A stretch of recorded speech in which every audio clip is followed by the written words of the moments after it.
नमस्कार बंधुओं, कैसे हैं आप लोग। आशा है सब सही ही होंगे। तो आज चलिए सुनते हैं लंदन निवासी तेजेंद्र शर्मा भैया की कहानी खिड़की। यह कहानी तेजेंद्र भैया द्वारा हमें आगरा में उनके आगमन पर प्राप्त हुई थी, जिस पर उन्होंने अपना हस्ताक्षर करके हमको दिया था। सिर्फ हमारे यह कहने पे कि यदि ऑटोग्राफ देना है तो इसी अपनी कहानी पे ही दे दीजिए। तो उन्होंने उसी कहानी के प्रिंट आउट पर अपना ऑटोग्राफ देकर और यह लिखा था, हर जीवन में एक खिड़की होनी चाहिए। तो लीजिए सुनिए अब उनकी वही कहानी खिड़की। अगले सप्ताह उसका 60वां जन्मदिन है। आज सुबह भी अलार्म 3:40 पर ही बज गया। जाहिर है कि उसकी नींद में खलल पड़ा होगा।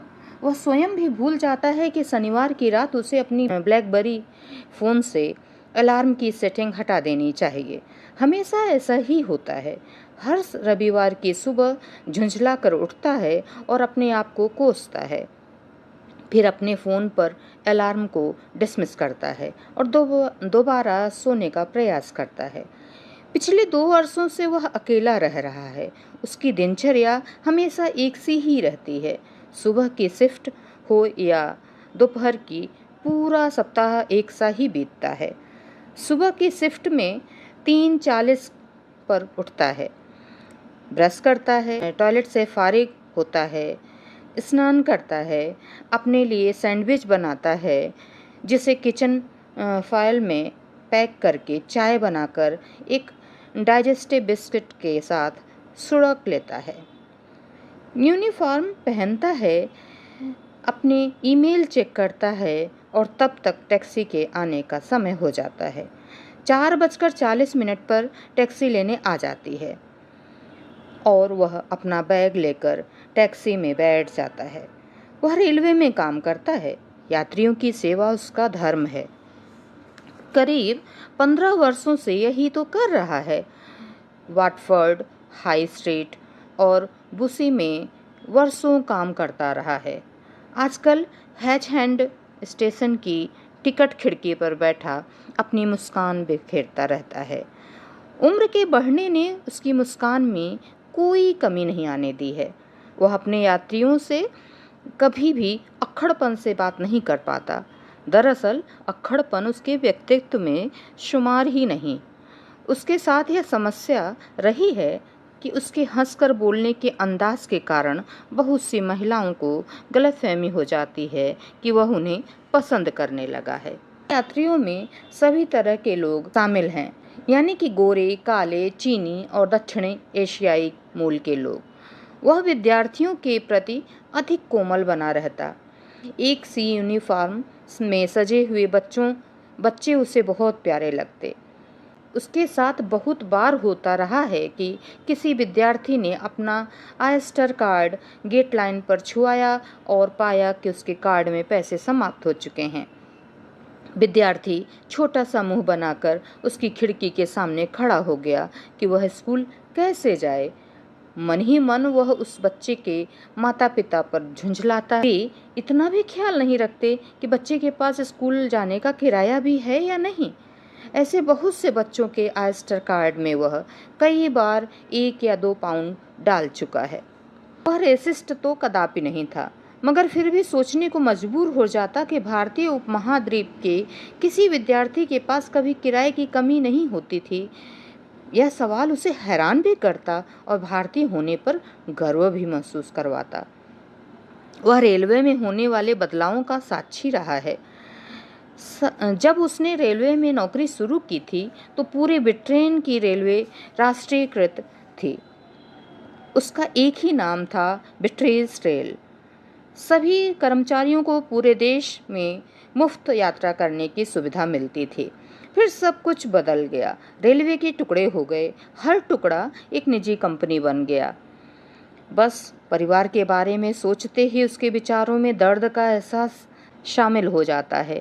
न जाने उससे कहाँ क्या गलती हो गई कि सब रिश्ते जीवित होते हुए भी वह अपना परिवार खोज रहा है।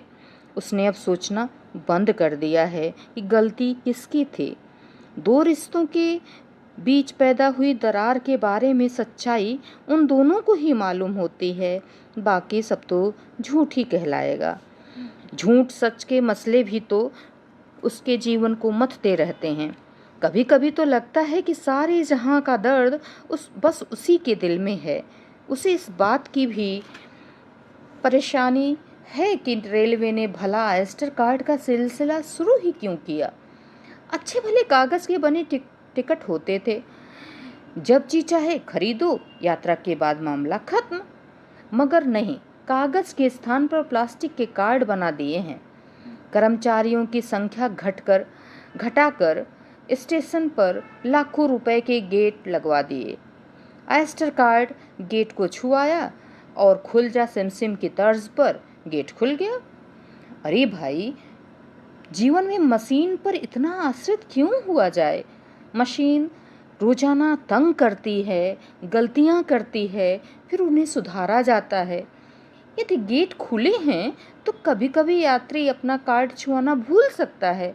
ऐसी हालत में मशीन लुटेरे का किरदार निभाती है और 1 पाउंड 50 पैसे के स्थान पर 4 पाउंड 60 पैसे खा जाती है।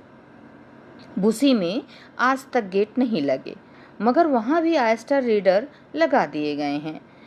बेचारे यात्री भूल ही जाते हैं कि उन्हें ऑयस्टर मशीन पर छुआना है, वरना धर लिए जाएंगे।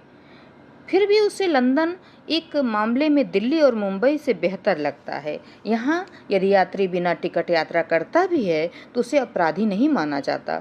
वह उस स्टेशन पर जाकर भी टिकट खरीद सकता है जहाँ उसे उतरना है। बस सच सच बता दे कि वह कहाँ से आ रहा है। यहाँ वह पाता है कि प्रवासियों ने ब्रिटेन की इस सहृदयता का अनुचित लाभ उठाया है। हैच एंड स्टेशन बहुत ही खूबसूरत स्टेशन है। वहाँ प्लेटफार्म नंबर 1 पर फूलों की ऊंची सी 2 क्यारियां सी बना दी गई हैं। स्टेशन के मुख्य द्वार पर लिखा है कि स्टेशन 1911 में बना था। उस समय यह मेन लाइन का स्टेशन था। आजकल केवल लोकल रेल चलती है इस लाइन पर। स्टेशन के ऊपर एक क्लॉक टावर भी बना है। दूर से समय दिखाई दे जाता है। कबूतर बहुत आते हैं स्टेशन पर और बैठे प्लेटफार्म पर अपने होने के निशान अपनी बीट के रूप में छोड़ जाते हैं। रोजाना दिन में 2 बार ऐसी जगहों को धोया जाता है। फिर सोचता है, क्या भारत में ऐसा हो सकता है? वह महसूस करता है कि हैच एंड स्टेशन पर पेंशन पाने वाले लोगों की संख्या कहीं अधिक है। लंदन में 60 वर्ष से अधिक उम्र के लोगों को सरकार द्वारा एक फ्रीडम पास दिया जाता है। इस पास के चलते कोई भी वरिष्ठ नागरिक लंदन में बस या अंडरग्राउंड रेल में मुफ्त यात्रा कर सकता है। ये फ्रीडम पास भी मुफ्त ऑयस्टर का ही एक रूप है। यदि मशीन इनके साथ अधिक ज्यादती करती है तो मुफ्त के माल को पहचान नहीं पाती है और उसे खुद उठकर पेंशन याफ्ता लोगों के लिए गेट खोलना पड़ता है। दोपहर के समय यात्रियों की आवाजाही में कुछ कमी हो जाती है। हैच एंड मूलतः एक रिहायशी इलाका है। सुबह से दोपहर तक यात्री शहर की तरफ निकलते हैं और शाम को वापस घर की तरफ लौटते हैं। केवल दोपहर का ही समय ऐसा होता है जिसमें बुकिंग ऑफिस की खिड़की कुछ समय के लिए खाली रहती है।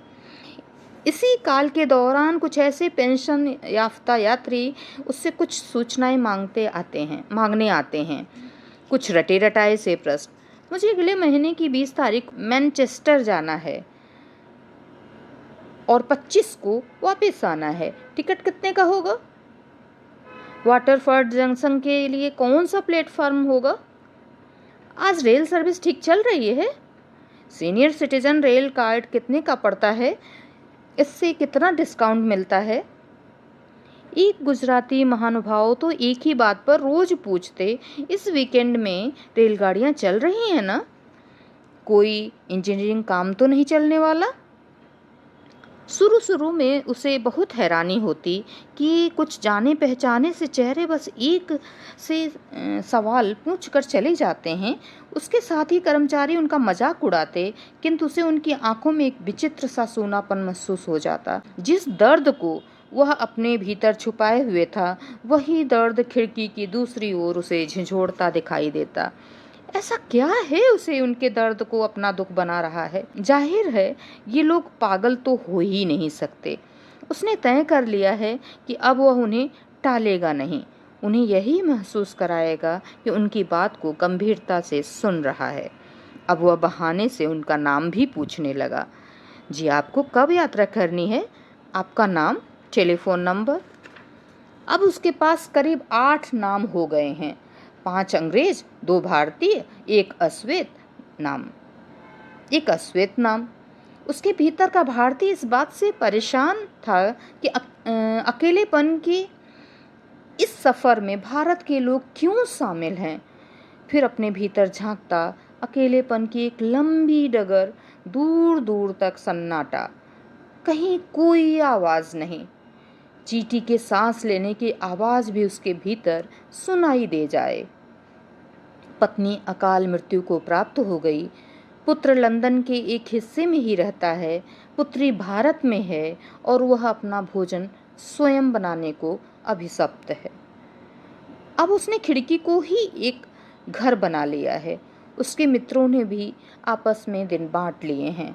समय वही रहता है, दोपहर के 1 बजे से 3 बजे के बीच। उसी समय यात्रियों की भीड़ नहीं होती और उसके पास तुलनात्मक रूप से काम कम रहता है।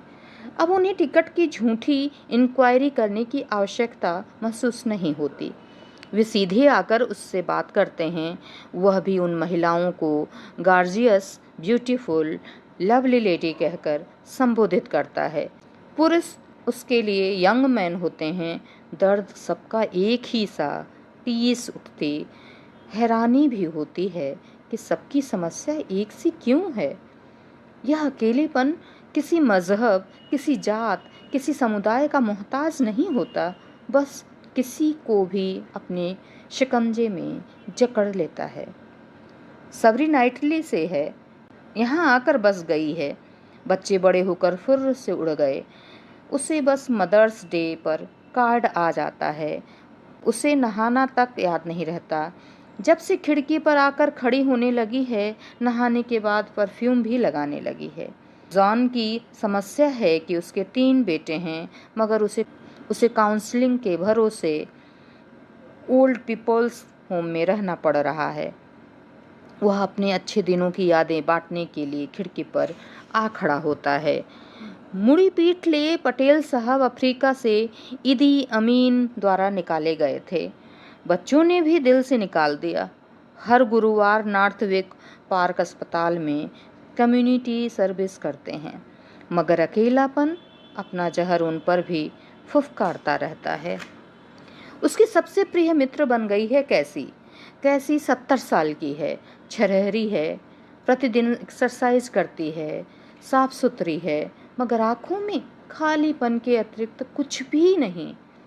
पहले दिन का प्रश्न था, लंदन ह्यूस्टन से 12:57 पर चलने वाली गाड़ी कितने बजे तक हैच एंड पहुंचेगी। और फिर दूसरे, तीसरे, चौथे दिन वही सवाल। उसे हैरानी हुई। वह सोच में पड़ गया कि इसके पीछे कारण क्या हो सकता है। लगभग गीली आंखों से प्रश्न कर पाना आसान नहीं था। उसका पुत्र उसे बिना बताए ही कहीं चला गया। 7 वर्ष हो गए हैं उसे प्रतीक्षा करते। उसे यह भी याद नहीं रहा कि वह लंदन से किस समय की गाड़ी में चढ़ता था। न जाने कहां से 12:57 का आंकड़ा उसके दिमाग में जम गया था। डियर कैसी, तुम अब अपने बॉय की जगह कोई बॉयफ्रेंड ढूंढना शुरू कर दो। अभी तुम्हारी उम्र ही क्या है। तुम्हें चाहने वाले एक नहीं कई मिल जाएंगे। उसने कैसी के मन में एक नई उमंग भर दी, जीने की चाह।